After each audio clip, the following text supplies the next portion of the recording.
As I sit down to write this, my hands are still shaking from the adrenaline.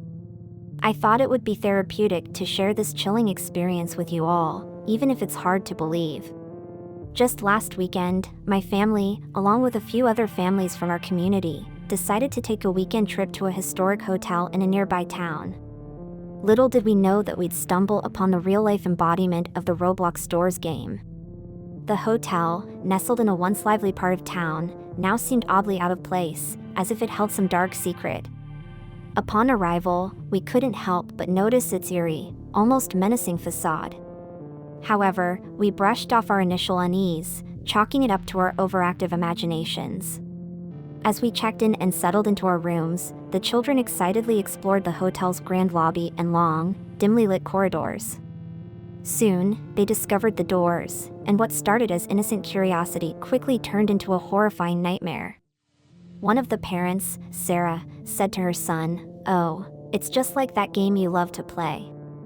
How fun."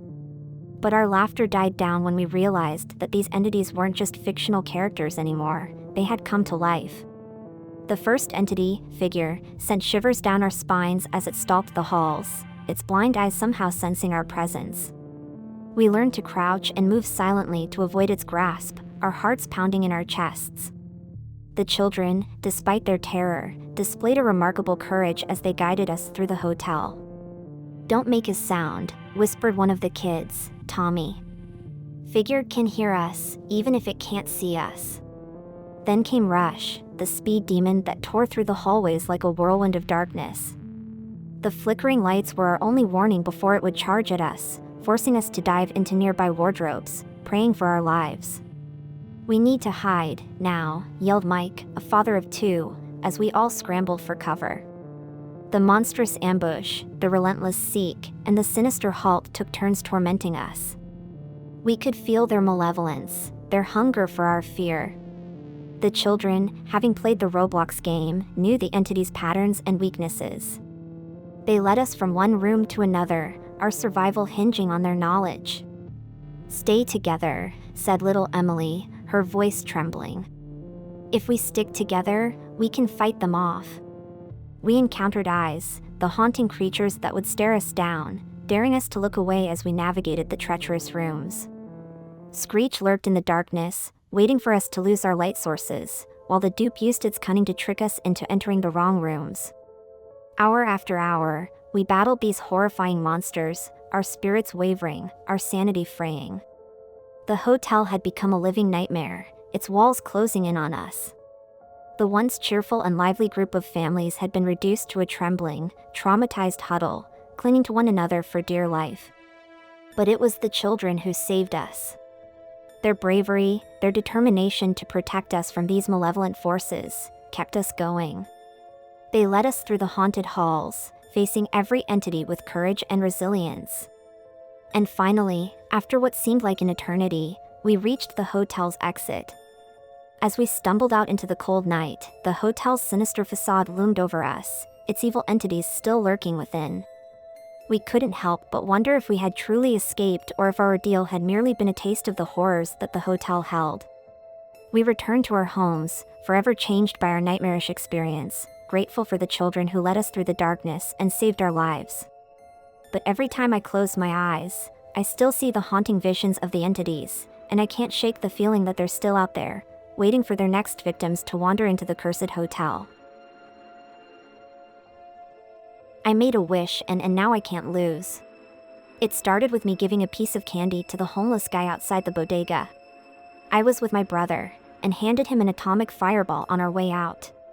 That was my favorite candy when I was 8. He thanked me, called me a good kid, and said he'd grant me one wish. My brother had just beaten me in every single game we played that day, from bike racing to breath holding to Monopoly. I was tired of losing, tired of always being called the loser little brother, and so I easily said, I want to win at everything. I don't want to lose ever again. I was a kid. I didn't know what that meant.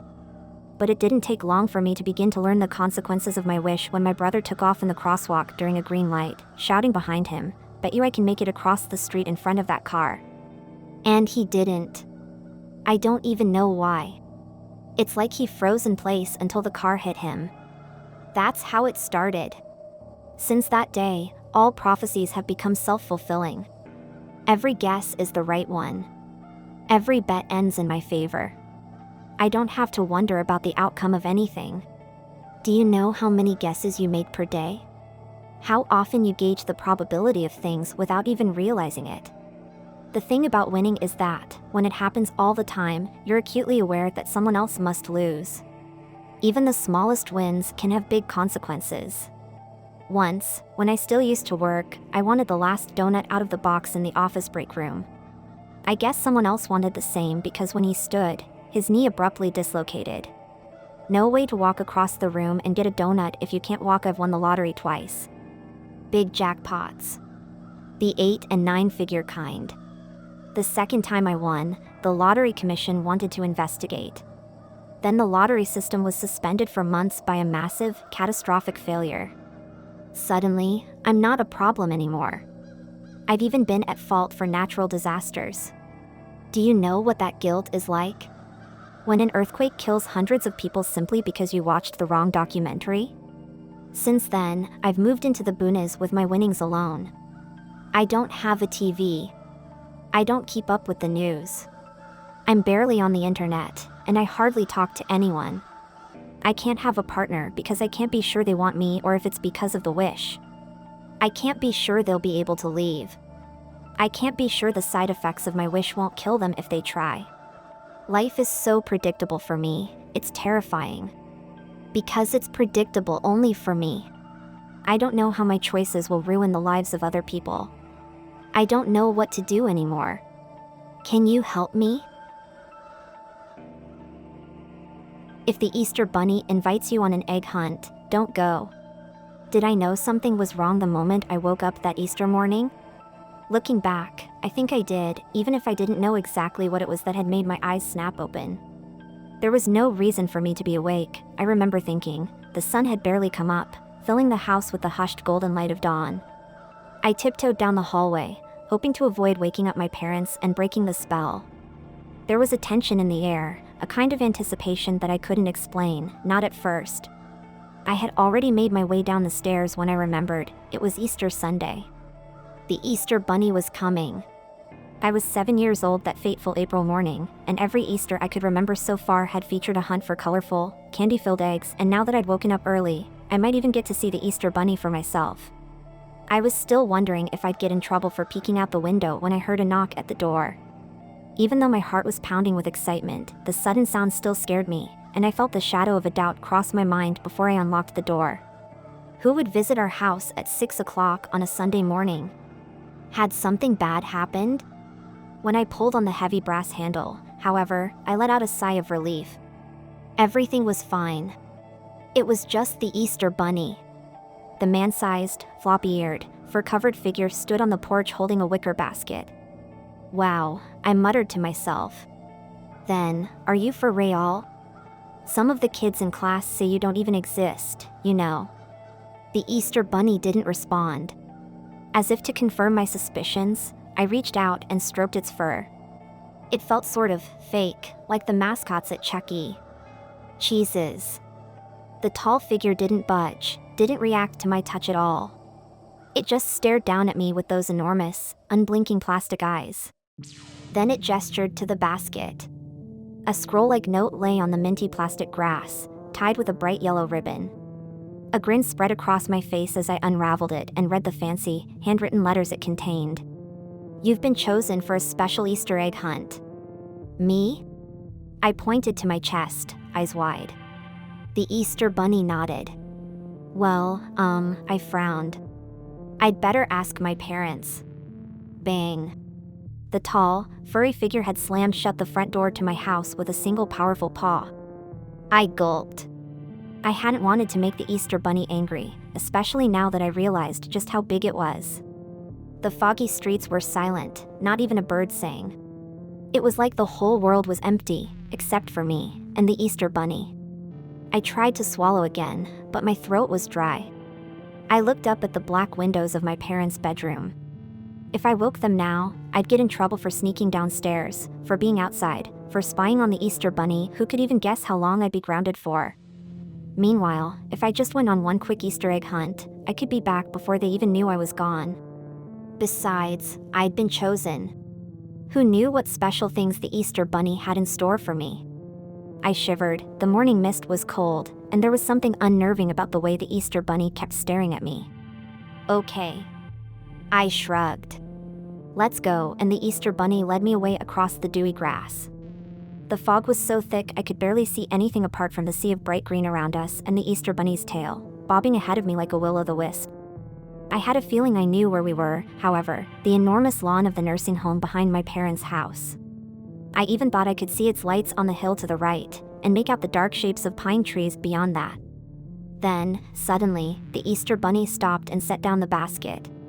It still hadn't spoken a word.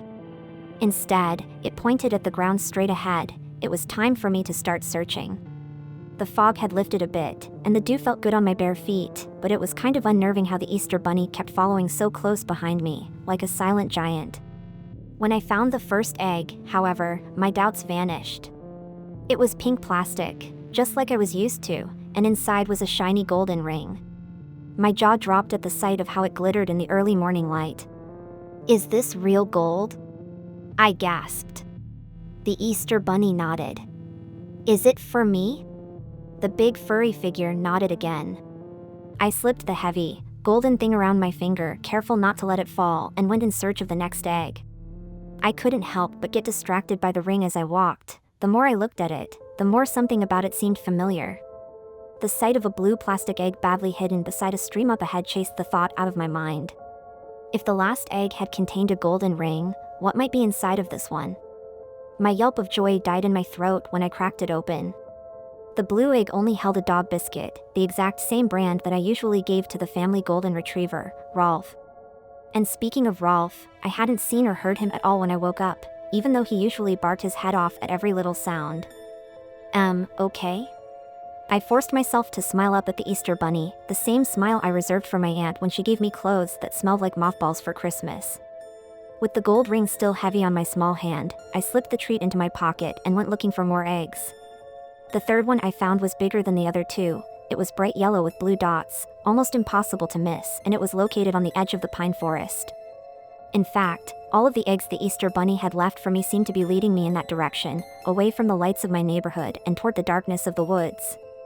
I thought of the breadcrumb trail from Hansel and Gretel, remembered the horrible old witch in her candy cabin, and shuddered. My parents had told me to never go into the woods alone, but I was with the Easter Bunny, so it had to be all right. And anyway, I wanted to find out what was inside that big egg. This time, I recognized the contents right away. These are my father's glasses, I muttered. What are they doing here? Of course, the Easter Bunny didn't answer. I couldn't help but imagine the huge, furry figure in front of me climbing onto the roof of my house, silently sliding open my parents' bedroom window, sneaking inside, and grabbing the glasses from my father's bedside table. But why would the Easter Bunny do such a thing? My father was as blind as a bat without the wireframe glasses that I was currently holding in my hands. A sense of foreboding crept into my bones. Another egg, a purple one this time, sparkled beside a mossy stone just inside the forest, but I realized I didn't want to go after it. The sun was higher in the sky now. The mist was almost gone. I could see the nursing home clearly up on the hill, and hear the sounds of birds and car tires from the comforting confines of my neighborhood. That world, the world of family breakfasts and the bright yellow school buses, the world without the Easter Bunny, suddenly felt very far away. I don't think I want to play anymore, I muttered in a small voice. The Easter Bunny's ears flopped as it bent its head to the side, a gesture that was comical and hostile at the same time. There was nowhere to hide from the black centers of its unblinking plastic eyes. Suddenly, and with surprising violence, it stabbed its paw toward the heart of the forest. It shuffled its furry feet toward me menacingly, urging me on toward the woods.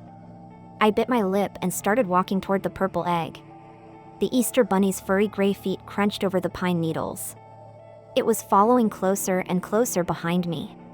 Full of misgivings, I stooped to open the purple egg. When I did, something round, slick, and crimson slid into my hand. I dropped it with a yelp of horror. It was a real, human finger. There was something about it I recognized, too, my mother's nail polish. Suddenly, I realized where the gold ring had come from. I was wearing my parents' wedding band.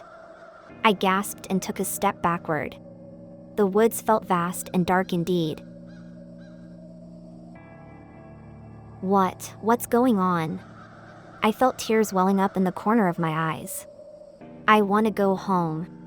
I want to see my mom and dad. The Easter Bunny's paw shot down and grabbed my wrist. It was dragging me deeper into the forest. I yelled and squirmed, but another mitt of fake fur clamped down over my mouth. It didn't smell like springtime or candy. Its odor was sour, rotten, and wrong. Up ahead was another egg, a bright orange one laying among some dead pine branches. I don't wanna. I mumbled through the fur, but the Easter Bunny forced my hand down onto the cheap plastic. Part of me was afraid to open it, the other part was filled with morbid curiosity, a sick need to know what was inside. Something round and whitish red rolled out with a splat. Pine needles stuck to its white, veinous surface, and a foul white liquid oozed from where it had been ruptured. My father's bright blue eyes stared up at me from the forest floor. "Why are you doing this?" I screamed at the Easter Bunny. This deep in the woods, it was so dark that the morning still felt like night. Even so, I could make out other colorful shapes glimmering in the gloom, more eggs. I had no desire to know what awful secrets they contained. The Easter Bunny tugged insistently on my wrist. It was so big, so strong, how could I ever get away from it? Or was I going to spend what was left of my life searching these shadowy woods for those terrible plastic eggs? I forced myself to start walking toward the nearest egg. There was no sound but the snap of sticks beneath my feet and the wheezing, excited breaths of the giant, furry thing beside me. Now that I wasn't struggling against it, the Easter Bunny had loosened its grip somewhat. Furthermore, I realized that its huge paw wasn't very bendable. It couldn't close around my scrawny 7-year-old wrist quite the same way that a human hand could. That gave me an idea. The Easter Bunny was big, the Easter Bunny was strong, the Easter Bunny was terrifying. But was it fast? My arm was slick with sweat, and when I ripped it out from the Easter Bunny's grip, the furry monstrosity's gasp of surprise and anger seemed to echo through the trees. I ran. I ran until my lungs burned, dodging through narrow gaps between the trees and slipping through the undergrowth, where I hoped my nightmarish pursuer couldn't follow. There was no turning back now. I didn't want to think what it would do to me if it got a hold of me again. I might even end up inside a few of those colorful plastic eggs. The heavy thump of its footfalls behind me reverberated against the forest floor. It was catching up. The bright lawn beyond the trees grew closer and closer with every step. Then suddenly I was through, bursting out into dewy grass and sunlight, but not before I felt a furry paw graze the back of my neck. I didn't stop running until I was on the patio of the nursing home at the edge of the neighborhood. The old folks in their wicker chairs observed me curiously as I stared down at the edge of the forest, where I could barely make out a man-sized shape with floppy bunny ears watching me from within the shadow of the trees. The nurse who I told my story to probably didn't believe or understand a word of it, but he could tell from my thorn-ribbed clothing and dirty, tear-stained face that something was very wrong. The police met me on the nursing home porch, and when I showed them the way back to my house, it was the 2 officers, not me, who found the grisly scene waiting inside. According to the medical examiner, the rest of my family had already been dead for hours when I woke up that Sunday morning. At first, the officers struggled not to laugh when I cried that the Easter Bunny got them. Of course, that was before people started opening those strange plastic eggs that had appeared in the woods. Now, 13 years later, the case is still unsolved. I went to live with my aunt several states away, and she worked hard to protect me from the grim memory of what had happened. To this day, I still don't know what I met on my front porch on that foggy Easter morning. A serial killer in a fursuit? Some kind of supernatural being? I have no idea. All I know is the warning that I plan to pass on to my own children. If the Easter Bunny invites you on an egg hunt, don't go. When I got the first one, I was literally seconds away from stepping onto the plane when a call from unknown blared from my cell phone. It was a ringtone I hadn't heard before, one I was pretty sure hadn't come with the phone. Normally, I wouldn't have stopped to answer it, but I was expecting a call about a job I had interviewed for the previous week. I took a deep breath in and accepted the call. Hello? Do not get on the plane. A woman's voice, garbled and strange, as if her vocal cords had been shredded, and she was trying desperately to choke out speech. Despite the unnerving, fractured quality of her voice, her tone was insistent and eerily calm. Then the call ended. I froze. I had always had a slight phobia of air travel, and something about this call there's no way I was about to get on a 7-hour flight now. I turned around and headed toward the food court. I'd just get another flight later in the afternoon, I figured. I watched from the airport Starbucks 3 hours later as every TV in the terminal lit up with the crash footage of the plane I should have been on. No survivors. Not a single one. I tried to trace the call. So did the police. But there was nothing to trace. There was no evidence my phone had ever received a call around that time. They analyzed phone records, incoming and outgoing communication to my phone, nothing. I wasn't making it up. I couldn't have been. That wasn't the only call. Throughout the years, they were few and far between, but always right. And I always listened. Do not go on that blind date tonight. 5 months later, my would-be date was convicted of killing 4 women, all with my hair color and build. Found them in a shallow grave about 250 feet from the diner he offered to take me to. Do not drive to the concert tonight. 18-wheeler lost control and plowed into a line of cars. Every driver crushed. Every driver killed. In the stretch of freeway I would have been driving down. No matter if I got a new phone, if I moved across the country, the calls would still come. I could almost feel the presence of whatever it was, whatever it is, watching over me. I imagined being at the bottom of the freezing ocean, still strapped into my coach section plane seat, or being in that mass grave across from the diner, or watching an 18-wheeler skidding toward my car, knowing death was imminent, and I'd get this tightness in my chest. I'd think about how thin that line was. How close I'd gotten. If I hadn't had a job interview I was waiting to hear back from, I'd have never listened to that first call. And that would be it for me. It always felt like something was coming for me. But there was always this fractured, warped voice, with these calls that never seemed to exist after I heard them. Self-destructing warning signals, rotting away before my eyes. And I was alive. I had a bad feeling about this cruise. I had planned it as a girls' week out with some of my old friends from college, and was looking forward to a week in the tropics in the dead of winter, but part of me could almost sense that the call was coming. Maybe I'd watched Titanic one too many times, but there was a little nagging fear from the start. I hoped it would be fine, but I knew that if something was going to happen, I'd get the call. I'd know. Now, a week before I'm set to go on the cruise, after stepping into my apartment after returning from dinner with a friend, I notice my cell has a message from unknown. They've never had to leave a message before. Haven't checked it all night. Damn it, and I had really wanted to go on that cruise, too. Ah, well. Not worth whatever horrific fate awaited me in that cold, dark ocean. I click play message, and feel my stomach drop as I listen to the voice, sounding horrifically distorted, as if it emanates from a throat slashed to ribbons, crackling with more urgency than ever before. I look around my apartment as the voice on the phone repeats the same phrase over and over again. Do not come home after dinner tonight. Do not come home after dinner tonight. Do not come home after dinner tonight.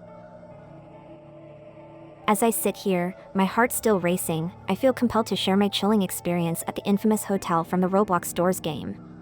I never expected to find myself facing the very entities that haunted my nightmares as a paranormal investigator. But there I was, at the threshold of darkness, unraveling the hotel's dark secrets. My journey began with an anonymous tip about the hotel's sinister past. The email was brief and cryptic, but it was enough to pique my interest. I grabbed my equipment and set off, eager to uncover the truth behind the hotel's haunted reputation. Upon arriving, I couldn't help but feel a sense of unease. The hotel, with its imposing facade and eerie atmosphere, seemed to hold secrets that were waiting to be revealed. As I stepped inside, I could sense the whispers of the past echoing through the deserted halls. As I ventured deeper into the hotel, I encountered the first of the terrifying entities, figure. Its blind eyes seemed to sense my presence, and I held my breath, hoping it wouldn't detect me. Who's there? I whispered, my voice trembling. Leave while you still can, a disembodied voice warned. Ignoring the warning, I pressed on, determined to uncover the hotel's secrets. I soon came across an old journal, hidden within a dusty cupboard. As I pored over the faded pages, I discovered that the hotel had once been a place of great suffering. "I knew you wouldn't listen," the voice said, sounding resigned. "Who are you?" I asked, growing increasingly uneasy. "I was once a guest here," the voice replied. "Now I'm trapped, like so many others, bound by the sinister forces that haunt this place." As I continued to explore, I encountered more of the terrifying entities. The relentless Seek, the cunning Dupe, and the horrifying Screech seemed determined to prevent me from uncovering the hotel's dark history. But with the guidance of the trapped spirit, I managed to evade their grasp. The relentless Seek was perhaps the most unnerving of the entities. It would constantly appear out of nowhere, as if materializing from the shadows themselves. The trapped spirit had told me that Seek would never stop pursuing me, and the only way to escape its grasp was to outsmart it. "Seek is always watching," the spirit whispered. "You must be cautious and unpredictable to avoid its clutches." Taking this advice to heart, I changed my path often, doubling back and hiding in the nooks and crannies of the hotel. Each time Seek appeared, my heart would leap into my throat, but with the spirit's guidance, I managed to slip through its icy fingers. The cunning Dupe was a master of deception. It had the ability to mimic the appearance of other entities, making it difficult to trust my own eyes. The trapped spirit warned me not to fall for Dupe's tricks, as doing so could lead me into even greater danger. "To recognize Dupe, you must pay attention to the subtle details," the spirit instructed. "It can never truly replicate the essence of the other entities. Trust your instincts." And so, I became hyper-aware of my surroundings, carefully scrutinizing each entity I encountered. I began to notice the slight discrepancies in Dupe's disguises, a flicker in its eyes or an unnatural movement. With time, I grew more adept at identifying Dupe, refusing to fall victim to its manipulations. The horrifying Screech was perhaps the most difficult to evade. Its mere presence seemed to suffocate the air around me, and its high-pitched wails would pierce through the silence, leaving me disoriented and vulnerable. The trapped spirit informed me that Screech was drawn to the sound of my movements, so I had to tread as quietly as possible. "Stay calm and move with purpose," the spirit advised. "Screech can sense your fear, and it will use it against you." Heeding the spirit's words, I moved through the hotel with measured steps, holding my breath each time Screech's wails echoed through the halls. My heart pounded in my chest, but I refused to let my fear consume me. I knew that if I allowed my panic to take control, I would become an easy prey for Screech. With the guidance of the trapped spirit, I managed to evade these terrifying entities and continue my exploration of the hotel. Each encounter with the supernatural forces only strengthened my resolve to uncover the dark secrets that lay hidden within its walls. I was determined to put an end to the torment that had plagued the hotel's inhabitants, both living and dead, and bring closure to the countless souls who had suffered at the hands of these sinister beings. As I delved deeper into the hotel, the air grew colder and the shadows seemed to close in around me. My encounters with the terrifying entities became more frequent and more dangerous. Though the trapped spirit tried to guide me through the darkness, it became increasingly difficult to evade the clutches of the monsters that haunted the hotel. One fateful night, I found myself cornered by the very entities I had been investigating. I could feel their sinister energy swirling around me, their hunger for my fear and despair palpable. It was then that I realized the terrible truth: the hotel and its horrifying inhabitants had claimed me as their own. In that dreadful moment, I felt a darkness envelop me, a black void that consumed every ounce of hope and light within my soul. I tried to resist, to fight against the malevolent force that sought to transform me into one of the very monsters I had been investigating. But my struggle was in vain. The darkness seeped into my very being, and I felt my humanity slipping away. Now, I am no longer the paranormal investigator who ventured into the hotel seeking answers. I have become one of the terrifying entities that haunt its halls, a twisted and malevolent creature that feeds on the fear and suffering of those unfortunate enough to cross my path. And as I stalk the corridors of the hotel, I hunger for more than just the souls of those who dare to enter its cursed confines. I crave the essence of players who immerse themselves in the Roblox Doors game, seeking to bring them into this nightmarish reality. When you play the game and feel a sudden chill down your spine, know that it is my presence you sense, lurking just beyond the threshold of your reality. And if you let your guard down, if you allow your fear to overwhelm you, I may just find a way to reach through the screen and drag you into the depths of the hotel's darkness. For the line between the digital world and the real one is thinner than you think, and there are monsters like me, kin to drag you across the threshold and into a living nightmare.